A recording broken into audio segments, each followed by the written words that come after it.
हरे कृष्णा। श्रीमद् वाल्मीकि कृत रामायण अध्याय 1 और बालकांड का अध्याय 1 से हम स्टार्ट कर रहे हैं। इससे पहले भगवान रामचंद्र का प्रणाम मंत्र हम करेंगे सबको मिलके। तो प्रणाम मंत्र इस प्रकार है। रामाय रामभद्राय रामचंद्राय वेदसे रघुनाथाय नाथाय सीताय पतये नमः। रामं रामनुजं सीतां भरतं भरतानुजं सुग्रीवं वायुसूनं च प्रणमामि पुनः पुनः। वेद वेदे परे पुंसि जाते दशरथयात्मजे वेद प्रचेत सादासि साक्षात् रामायणात्मना। जय श्री श्री राम लक्ष्मण सीता हनुमान की जय। अब हम देखते हैं कि बालकांड का जो प्रथम सर्ग है, फर्स्ट चैप्टर, इसका टाइटल है नारद जी का वाल्मीकि मुनि को संक्षेप से श्री रामचरित सुनाना। कहा जाता है कि एक बार की बात है, जो तपस्वी वाल्मीकि है वो अपने आश्रम में तपस्या में लगे हुए थे, अपने शिष्यों के साथ वेद अध्ययन स्वाध्याय में लगे हुए थे। उसी वक्त उनके आश्रम में परम तपस्वी विद्वानों में श्रेष्ठ नारद मुनि आए। ये नारद मुनि जो है वो त्रिकालदर्शी है, त्रिकालज्ञ है, जो तीनों लोकों के बारे में, तीनों कालों के बारे में जिनको जानकारी है। तो इन्होंने क्या किया, जब इनके आश्रम में, वाल्मीकि के आश्रम में नारद मुनि आए, नारद मुनि को वाल्मीकि जी ने बहुत सुंदर से यथोचित रूप से उनको वेलकम किया और उनको स्थान दिया। उनका अर्चन पूजा सेवा आदि करके उन्होंने नारद मुनि से जिज्ञासा की। तो वाल्मीकि जी ने पूछा नारद मुनि से कि हे मुनिवर, आप मुझे बताएं कि इस पृथ्वी में अभी एट प्रेजेंट कौन ऐसा व्यक्ति है जिनमें संसार के सभी गुण हो, जैसे गुणवान भी हो, वीर्यवान भी हो, धर्मज्ञ भी हो, सौंदर्यवान भी हो, दृढ़ प्रतिज्ञी हो, उपकारी हो, विद्वान भी हो, सामर्थ्यशाली भी हो, सबका हित करने वाला हो, और जो जिससे देवता भी डरते हो। ऐसा कोई है क्या इस संसार में अभी वर्तमान, जब मैं, वर्तमान मतलब एट प्रेजेंट। तो नारद मुनि मुस्कुराते हुए बोले कि तुम्हारा प्रश्न बहुत उत्तम है। और उन्होंने बड़े उत्सुकता से उत्तर दिया कि देखो, तुमने जो प्रश्न किया है ये बड़े दुर्लभ गुण है। एक ही व्यक्ति में इतने सारे गुण होना बहुत दुर्लभ है। लेकिन हाँ, ऐसा एक व्यक्ति है। तो कौन है? श्लोका में बताया गया है, इच्छाकु वंश प्रभवो रामो नाम जने श्रुत। राम नाम से बहु प्रसिद्ध एक ऐसे पुरुष हैं जो इक्ष्वाकु वंश में अभी राजपाट कर रहे हैं। यानी जिस वक्त ये घटना हो रही थी उस वक्त भगवान रामचंद्र जी जो है ऑलरेडी वनवास काट करके अयोध्या में राजा राम के रूप में शासन कर रहे थे। तो उन्होंने कहा कि हाँ, एट प्रेजेंट ऐसा है जिनमें ये सर्वस्व दुर्लभ गुण है। और फिर उन्होंने बताया कि जैसे तुम जो बोल रहे थे कि जो मन को वश में कर सकता है, महाबलवान हो, जो धैर्यवान हो, जितेंद्रिय हो, सुंदर हो, नीतिज्ञ हो, वक्ता हो, बुद्धिमान हो, शत्रु का संहारक भी हो, वो देखने में भी बहुत सुंदर है। और इस प्रकार बहुत सुंदर वर्णन किया भगवान रामचंद्र जी का, गुण का, उनका सौंदर्य का, उनका बल का। और उसके बाद उन्होंने कहा कि वो सत्य प्रतिज्ञ भी है, वो सत्य वचन करते हैं, धर्मज्ञ भी है, प्रजा के हित का भी सोचते हैं, पवित्र भी है। और इन सबको बोलने के बाद, इतने सारे गुणों के बोलने के बाद, उन्होंने कहा कि राजा रामचंद्र जी जो है वो गंभीरता के मामले में समुद्र जैसे गंभीर है, धीरज धरने में वो हिमालय के जैसे है, और बल में वो भगवान विष्णु के समान है, और उनका दर्शन चंद्रमा के समान मोहक है, ठंडक देने, शीतल देने वाला है। क्रोध में वो कालाग्नि के समान है, क्षमा में वो पृथ्वी के जैसे हैं, त्याग में वो कुबेर के जैसे हैं, और सत्यता में वो दूसरे ही धर्मराज के जैसे हैं। यानी उनमें समस्त गुण है। और इनके इतने सारे गुण देखने के बाद उनके पिता दशरथ ने अब वो स्टोरी सुना रहे हैं। यानी फर्स्ट चैप्टर में ही हम देखेंगे कि संपूर्ण रामायण को बड़े संक्षिप्त में नारद मुनि ने वाल्मीकि जी को सुनाया और समझाया। इस प्रकार उन्होंने कहा कि इन उत्तम गुणों से युक्त सत्य पराक्रम सद्गुणशाली प्रियतम अपने ज्येष्ठ पुत्र को राजा दशरथ ने जनता की हित के लिए और अपने हित के लिए उन्होंने सोचा कि क्यों ना इसे इसका राज्यभिषेक किया जाए। अब मैं बूढ़ा हो गया हूं, अब इसे राजा बनाया जाए। तो इस कारण उन्होंने उनको राजा बनाने की घोषणा की। लेकिन उसी वक्त उनकी सबसे छोटी रानी केकई, उन्होंने अपने पति से कहा कि एक्चुअली वो उनको उनके कान मंथरा ने भर दिए थे। हम देख सकते हैं कि जैसा हम सुनते हैं वैसा ही पनपता है। पहले केकई राम को बहुत प्रेम करती थी, भरत से कम नहीं, भरत से ज्यादा ही प्रेम करती थी। लेकिन जब मंथरा ने उनके कान भरे और उनके बारे में विष उत्पन्न किया उनके कान में, उस विष के कारण केकई ने सोचा कि ये जो राम राजा बनेंगे ये मेरे लिए बहुत अनहित की बात होगी। और केकई ने क्या किया, तो मंत्रा के कहने के अनुसार पहले दो पूर्व में दो वरदान जो है दशरथ महाराज देना चाहते थे कैकई को, जो कि कैकई ने स्वीकार नहीं किए थे। उन्होंने कहा जब जरूरत होगी तो मांग लूंगी, अभी मुझे मेरे पास सब कुछ है। अब कैकई उन दो वरदानों के एवज में पहला वरदान मांग रही है कि राम को इसी वक्त वनवास दिया जाए, और दूसरा वरदान मेरे पुत्र भरत को राजा बनाया जाए।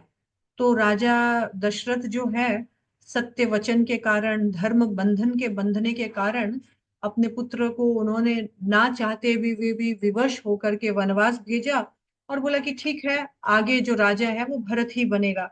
इस प्रकार उनके साथ वन में सुमित्रा नंदन लक्ष्मण जी भी गए, और जनक नंदनी सीता मैया भी गई। और साथ साथ में दशरथ महाराज ने अपने प्रिय मंत्री सुमंत्र को भी भेजा, और अयोध्या की कुछ जनता भी उनके साथ हो ली। और सब कोई अयोध्या से बाहर निकले वनवास के लिए, वन की ओर। सुमंत्र आदि को कहा गया कि आप इनको उचित स्थान पर छोड़कर आइए।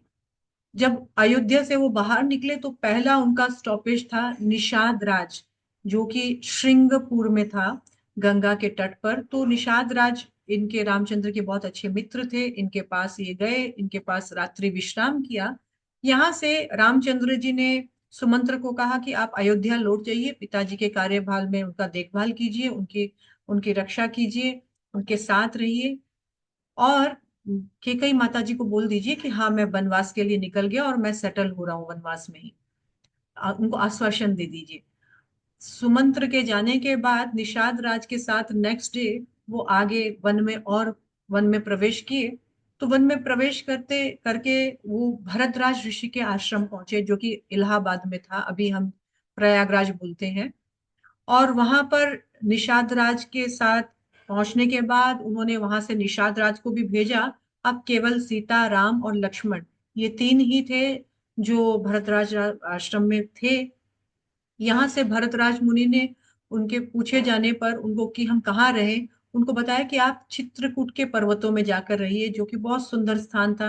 राम लक्ष्मण सीता जो है चित्रकूट के वन में गए, और वहां पहुंच करके वो वहां पर अपना स्थान बनाया। जब राम चित्रकूट पहुंचे, सुमंत्र वापस पहुंच गए थे दशरथ के पास अयोध्या। दशरथ सोचे कि राम के वियोग में मैं कैसे जीऊंगा, और राम राम कहते कहते उन्होंने वहां पर अपना प्राण त्याग दिया। यहाँ ये चित्रकूट में रह रहे थे, और चित्रकूट में बड़े प्रसन्न से सब समय बिता रहे थे। लेकिन हुआ यूं कि जब दशरथ का देहांत हो गया, तो वशिष्ठ मुनि ने अभी भरत महाराज को बुलावा भेजा, जो कि अपने मामा के घर गए हुए थे, कि आओ भाई, अपने पिता का अंतिम संस्कार आदि करो और राजपाट संभालो। लेकिन भरत महाराज बहुत अचंभे में पड़ गए, क्रोधित भी हुए, अपनी माता पे भी खूब क्रोध किया, भाग्य पे क्रोध किया, और पिता का अंत्येष्टि संस्कार किया। किसी तरह 13 दिन वहां पर रहे। और फिर जैसे ही सब कामकाज खत्म हुआ, उन्होंने वशिष्ठ मुनि को कहा कि मैं राजा नहीं बनना चाहता, मैं जा रहा हूँ वन में भगवान राम को वापस लाने के लिए। और अगर वो बोलेंगे तो मैं वन में रह जाऊंगा और उनको भेज दूंगा, वो राजा बनेंगे। इस तरह वो वन में चले गए राम से मिलने के लिए। चित्रकूट आश्रम पहुंचे। भरद्वाज मुनि ने बताया कि वो तो चित्रकूट आश्रम में है। चित्रकूट आश्रम में पहुंचा, पर रामचंद्र कहाँ मानने वाले थे, वो मर्यादा पुरुषोत्तम थे। वो उन्होंने जो वचन दिया, प्राण जाए पर वचन न जाए, उन्होंने कहा कि पिताजी के इस वचनों की लाज मुझे रखना है। हालांकि भरत महाराज से पता चला कि पिताजी नहीं रहे, बड़ा दुख हुआ, उनको जलांजलि वगैरह दिया, तर्पण आदि दिया। लेकिन अब भरत को कहा कि तुम ही राजपाट संभालो, मैं तुमसे प्रॉमिस करता हूँ कि 14 साल बाद मैं वापस आ जाऊंगा और मैं राजपाट संभालूंगा। और एक खड़ाऊ को दे करके उनको विदा कर दिया। भरत महाराज ना चाहते हुए भी वापस आए वन से बिना राम के, लेकिन वो अयोध्या में प्रवेश नहीं किए। उन्होंने कहा कि मैं यही नंदीग्राम में राम की प्रतीक्षा करूंगा, और नंदीग्राम जो कि अयोध्या के बिल्कुल बॉर्डर में ही है, तो मैं यहाँ पर बैठ के ही राम जी के बिहाफ में मैं ये राजपाट चलाऊंगा, और ये खड़ाऊ जो है इनकी सेवा करूंगा जैसे मैं रामचंद्र की सेवा करता था। तो इस तरह से शासन जो है अयोध्या का, भरत महाराज राम जी के नियंत्रण में, अध्यक्षता में राजा, उन्होंने अपने आप को स्वीकार नहीं किया। दास के रूप में, भगवान का आदेश पालन करने के रूप में, रिप्रेजेंटेटिव के रूप में उन्होंने अयोध्या का शासन स्टार्ट किया। लेकिन यहाँ अब चित्रकूट में बहुत बार बार कोई आएगा, ऐसे आते रहेगा मिलने के लिए, क्योंकि सबको पता चल गया मैं चित्रकूटी हूँ। तो इस डर से रामचंद्र जी जो है वो चित्रकूट छोड़ करके दंडक अरण्य का घने वन में वो प्रवेश किए, कि वहां कम से कम मुझे कोई ढूंढ नहीं पाएगा और मैं शांति पूर्वक 14 साल रहूंगा, नहीं तो बार बार कोई मनाने आएगा, कोई ले जाने आएगा। और इस आश्रम में दंडक दंडक अरण्य आश्रम में, वन में, वहां उन्होंने अनेक असुरों का वध किया, जैसे विराट, और फिर शरभंग आदि ऋषि जो है, सुतीक्षण ऋषि, अगस्त मुनि आदि, इन सबसे दर्शन किया, इन सबसे ज्ञान प्राप्त किया। आगे बढ़े तो अगस्त मुनि ने उनको बताया कि मेरे पास कुछ दिव्य अस्त्र है जो मैं तुम्हें देना चाहता हूँ। उनको उन्होंने प्रसन्नता पूर्वक ग्रहण किया। एक दिन वन में विचरण करते करते वहां अनेक ऋषि मुनि आए, और उन्होंने कहा कि यहाँ वन में बहुत सारे असुर हैं जो हमें तंग कर रहे हैं, हमें हमारी तपस्या में विघ्न डालते हैं। आप कृपया करके इन असुरों का वध करके हम हमारा रक्षा करें। रामचंद्र जी ने उनको प्रतिज्ञा की कि हाँ, मैं रक्षा करूंगा आपके, और उन सबका वध करूंगा। इसी बीच दंडक अरण्य में एक बार सुपनखा नाम की एक इच्छा रूप धरने वाली एक राक्षसनी आई, और उन्होंने राम के आगे प्रस्तावना रखी कि मैं तुम्हारी रानी बनना चाहती हूँ, आप मेरे पति बनिए। राम ने कहा लक्ष्मण बनेंगे, तुम्हारे लिए योग्य है। लक्ष्मण ने भी रिजेक्ट किया। इस तरह वो काफी क्रोधित हुई, और जब रामचंद्र ने लक्ष्मण को कहा कि इसका वध, इसका नाक और कान काट दो और इसको भेज दो यहाँ से, नाक और कान के काट के भेजा, वो बड़ी व्याकुल हुई और अपने भाइयों के पास, खरदूषण के पास पहुंची। ये सब वहां पर निवास कर रहे थे। जनस्थान नाम की एक जगह थी। जनस्थान वासिनी, ये जो राक्षसनी है, ये अपने भाई खरदूषण, त्रिशिरा, इन सब के साथ आई, और राम और लक्ष्मण को मजा चखाने के लिए आ रही थी। 14,000 साथ में सैनिक थे इनके, असुरगण। इन सबका वध किया, खरदूषण का भी वध किया। लेकिन किसी तरह पूतना वहां से निकल कर आई, और एक और असुर था जो वहां से निकल के आया। इन्होंने रावण के पास सारी बातें बताई। रावण बड़ा दुखी हुआ, इतना भारी नुकसान, अपने प्रिय भाइयों का नुकसान हुआ, सब मर गए। रावण ने फिर आगे, अब राम को तो मजा चखाना है, और इधर वापस हम देखते हैं कि कैसे कानों से हम किसी के हृदय में प्रवेश कर सकते हैं। जो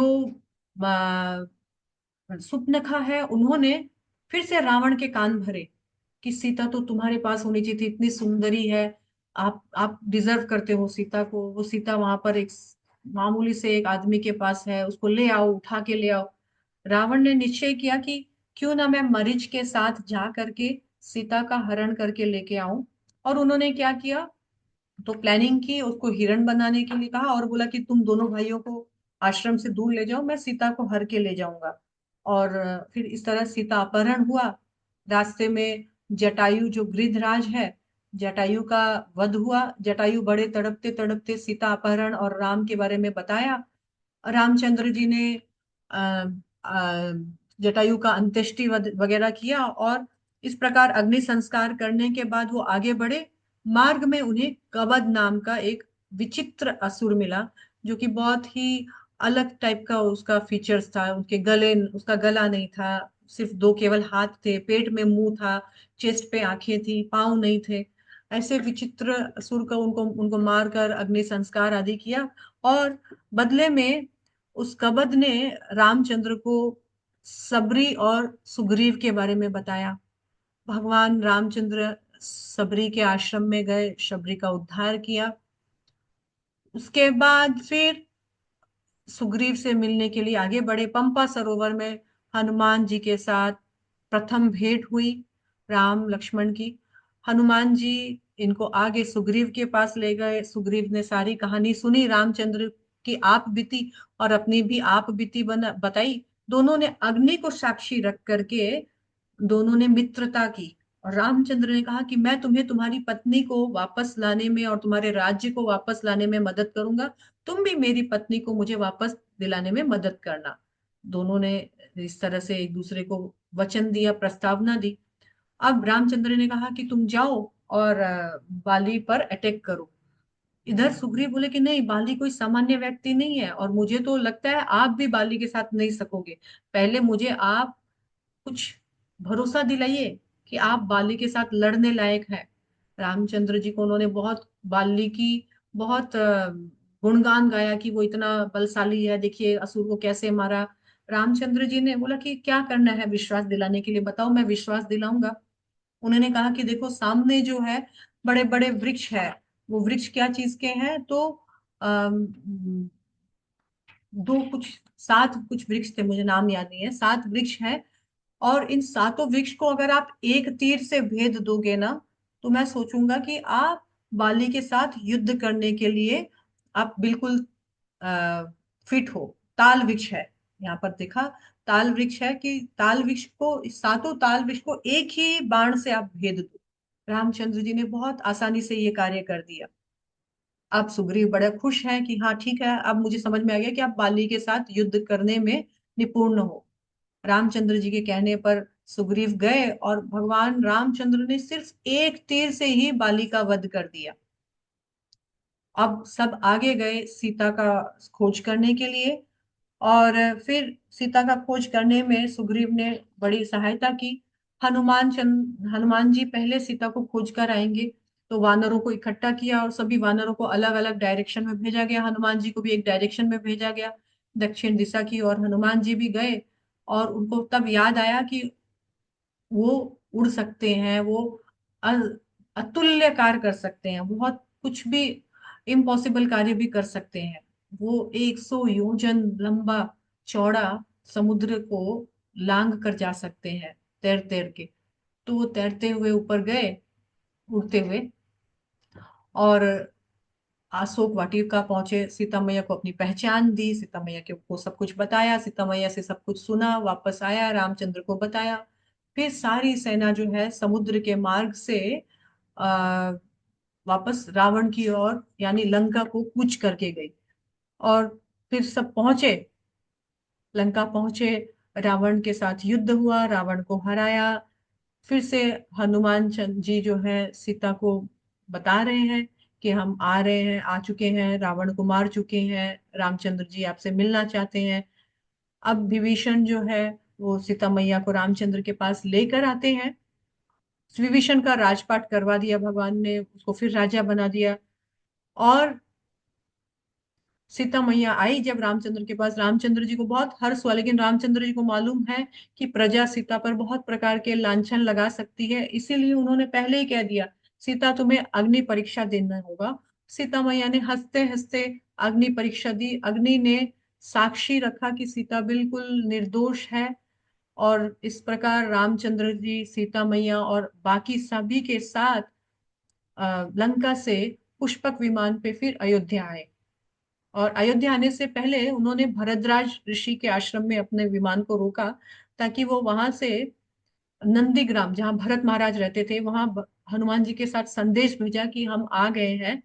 तो वो ये जानना चाह रहे थे कि भरत महाराज क्या रामचंद्र को स्वीकार करना चाहते हैं, राजा राजपाट देना चाहते हैं कि नहीं। जब भरत महाराज ने देखा कि हाँ हाँ मेरे भैया आए हैं, और बड़ा ग्रेटफुली उनको वेलकम किया, रामचंद्र जी नंदीग्राम पहुंचे। नंदीग्राम पहुंच के उन्होंने अपने जटा वटा काट करके फ्रेश हुए, फिर से एक युवक के रूप में, युवराज के रूप में गए, अयोध्या गए। फिर उनका राज्याभिषेक हुआ, उनको राजा बनाया गया, अच्छी प्रजा चल रही थी।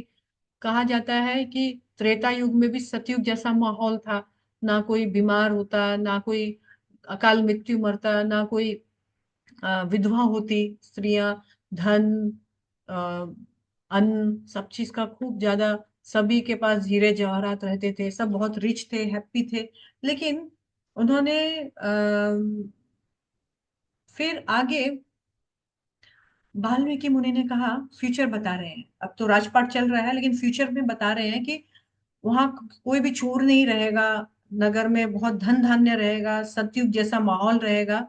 और एक बार रामचंद्र अश्वमेध 100 अश्वमेध यज्ञ करने के लिए अश्वमेध यज्ञ करेंगे, बहुत गौ को दान करेंगे, ब्राह्मणों को बहुत दान देंगे, और संसार में सभी जगह धर्म का नियुक्ति करेंगे। इस प्रकार से वो 11,000 सालों तक वहां पर राजपाट करेंगे, और फिर अपने परम धाम को चले जाएंगे। और इस प्रकार से रामायण की जो कथा है, उन्होंने, नारद मुनि ने समाप्त की। उन्होंने रामायण की कथा बोलने के बाद फिर फिर वाल्मीकि जी को उन्होंने ये कथा सुनाई, और वहां पर उन्होंने विराम दिया।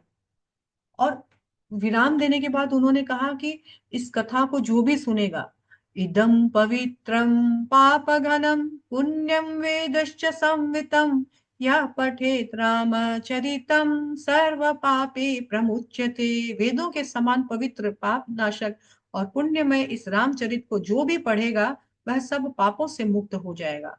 दूसरी बात बोल रहे हैं कि ये जो कथा है रामचरित की, रामायण, इसको जो भी सुनेगा उसकी आयु बढ़ेगी, मृत्यु लोक से वो इस संसार में पुत्र पौत्र आदि सब कुछ अच्छा भोग करने के बाद स्वर्गलोक को प्राप्त करेगा। और अंत में बताया गया है कि अगर कोई ब्राह्मण इसे पढ़ेगा तो वो और विद्वान हो जाएगा, अगर कोई क्षत्रिय इसको पढ़ता है तो वो पृथ्वी पर राज करने लायक हो जाएगा, अगर कोई बिजनेस क्लास वैश्य अगर इसको पढ़ना चाहेगा, पढ़ेगा, तो वो व्यापार में बहुत लाभ मिलेगा, और अगर कोई शूद्र इसको पढ़ेगा तो उसको और भी प्रतिष्ठा प्राप्त होगी। इस प्रकार से पहला अध्याय समाप्त होता है। आगे के अध्याय सेशन नेक्स्ट सेशंस में हम करेंगे। हर सेशन में इस तरह हम सुनेंगे, और सुन करके इस रामायण का पठन पाठन श्रवण करेंगे। हरे कृष्णा। श्रील प्रभुपाद की जय। सीताराम लक्ष्मण हनुमान की जय।